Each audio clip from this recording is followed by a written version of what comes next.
Queridas hermanas y hermanos, ayer por la noche iniciamos la celebración del tiempo pascual que se centra en la resurrección de Cristo. Y recordamos que la palabra Pascua en hebreo, Pesaj, significa salto o paso.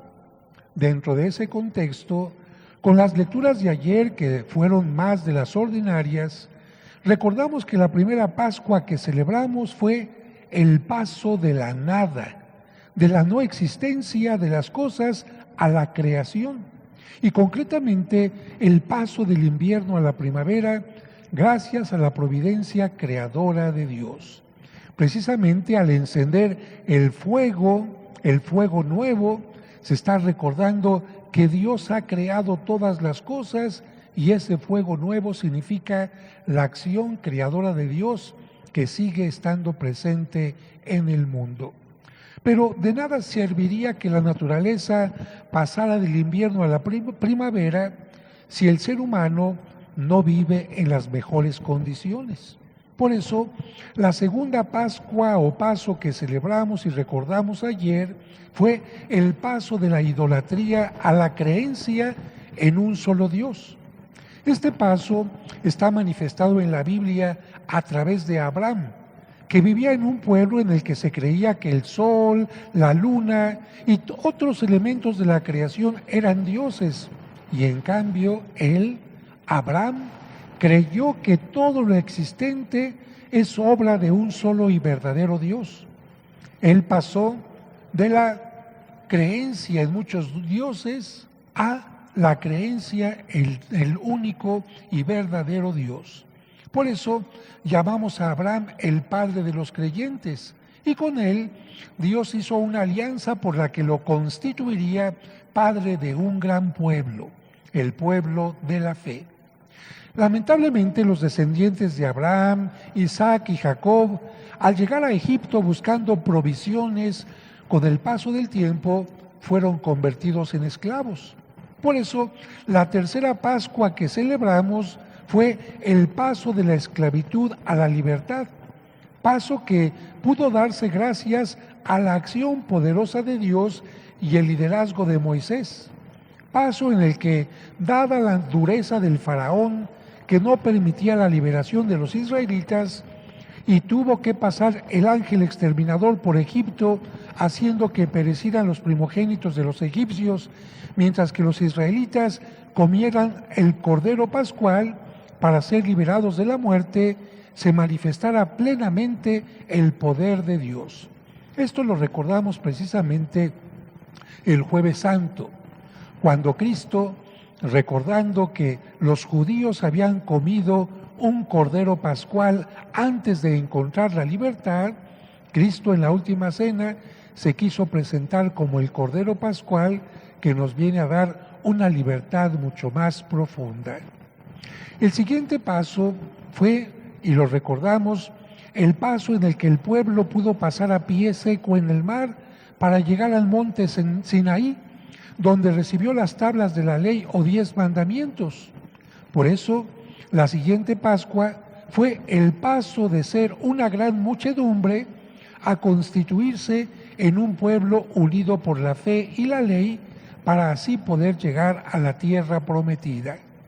Imaginemos que los descendientes de Abraham, cuando vivían en esclavitud, no podían vivir de acuerdo a una conducta excelente, no podían ni siquiera reunirse para orar, no tenían, y muchos de ellos habían olvidado la claridad de quién era el verdadero Dios, y por lo tanto Dios lo primero que hace, saca a esta gran muchedumbre, la reúne junto al monte Sinaí y les entrega los 10 mandamientos, que significan la ley, poner en orden lo que es correcto. Y esto es lo que va a formar precisamente a un pueblo, porque un pueblo se caracteriza porque tiene fundamentos, porque tiene leyes de conducta. Y si el pueblo no tenía estas leyes de conducta, ¿de qué les serviría llegar a la tierra prometida? Estarían peleándose unos con otros, les faltaría identidad de pueblo. Por eso Dios quiere darles las tablas de la ley para que puedan llegar a la tierra prometida.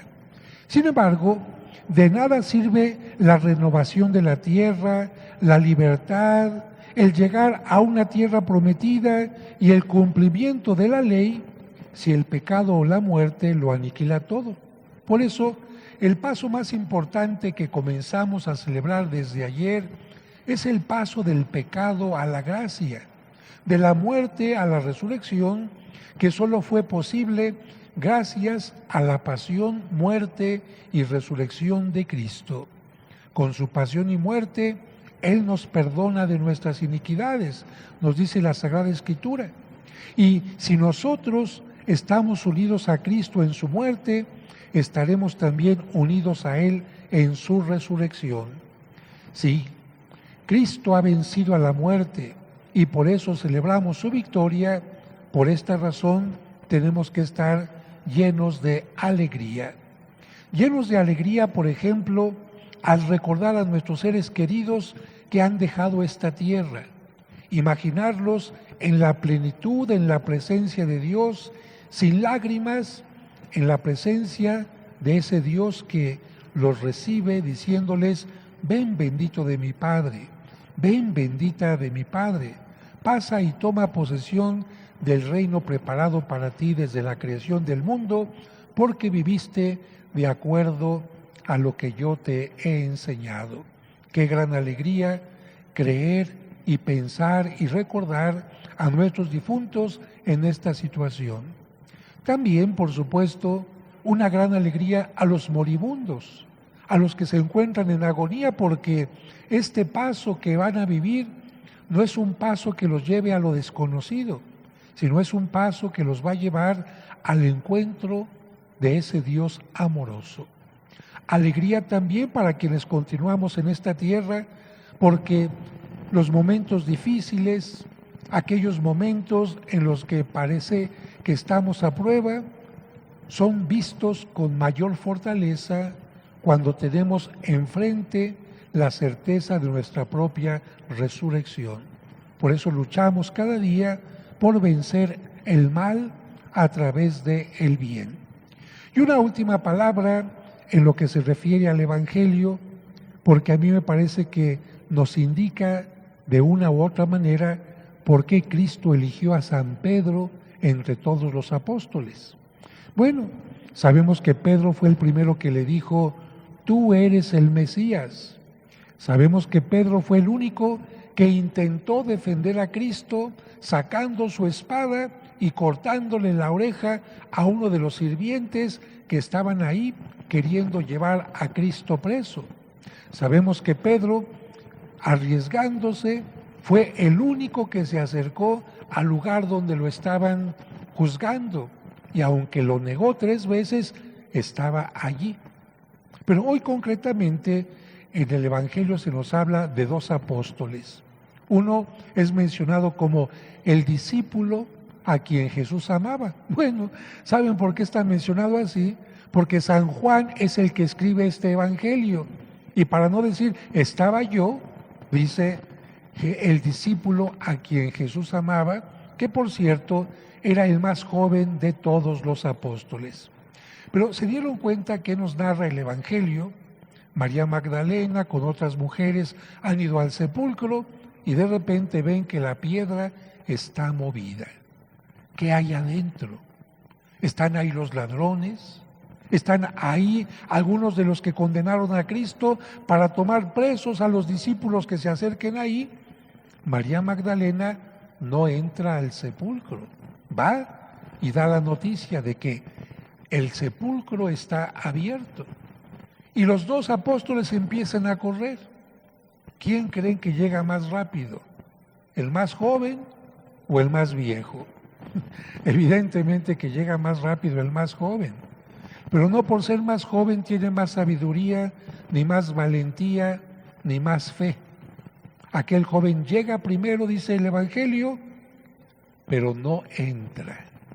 En cambio, Pedro, que quizás llegó más agitado, sin ningún problema, entra en el sepulcro. Un hombre valiente, un hombre seguro, un hombre decidido, y se pone a observar lo que está pasando ahí. Y ve que están los lienzos con que habían envuelto a Cristo y el sudario. El sudario es algo que se ponía en el rostro de todos los que eran sepultados. Y Pedro simplemente saca una conclusión que ustedes y yo sacaríamos, como lo voy a contar en el cuento para los niños. Si hubiera ladrones que se hubieran querido llevar el cuerpo, ¿qué es lo que hubieran hecho? Se llevan el cuerpo con todo y lienzos, ¿no? O si acaso se caen los lienzos, los dejan tirados en el suelo y se acabó. Pero Pedro observa algo muy particular. Lo que tenía el sudario, lo que tenía en el rostro, está perfectamente doblado y colocado a un lado. Eso nunca lo hacen los ladrones. Los ladrones, cuando entran a una casa a robar, dejan todo regado. Después de que han robado las cosas, no se preocupan, vamos a acomodarle aquí a la señora, al señor, para que no tenga problema en acomodar. No. Cuando un ladrón quiere llevarse algo, se lo lleva y deja el desorden. Y Cristo desde aquí nos dice, yo quiero orden. Vine a poner orden en el mundo. Y por eso Pedro, sin haber visto a Cristo, sin haber visto su cuerpo resucitado, Pedro cree como una consecuencia de lo que ha visto, pero sobre todo como una consecuencia de todo lo que escuchó de su maestro. No se podía enterrar entre piedras al amor. No se podía enterrar entre piedras a ese gran maestro que había dado todo por ellos. Por eso aprendamos de Pedro. No necesitamos ver como Santo Tomás, sino simplemente ver tantas cosas que suceden en la vida ordinaria para entender que Dios está con nosotros. Hoy, como el día de ayer, es tiempo de renovar nuestra fe. Veo que algunos de ustedes han traído el cirio pascual, ha sido encendido al principio de la misa y lo tienen en este momento encendido. Yo los invito a que quienes tienen el cirio o a quienes no lo tienen o a quienes siguen esta transmisión, que en este momento hagan su renovación de las promesas bautismales.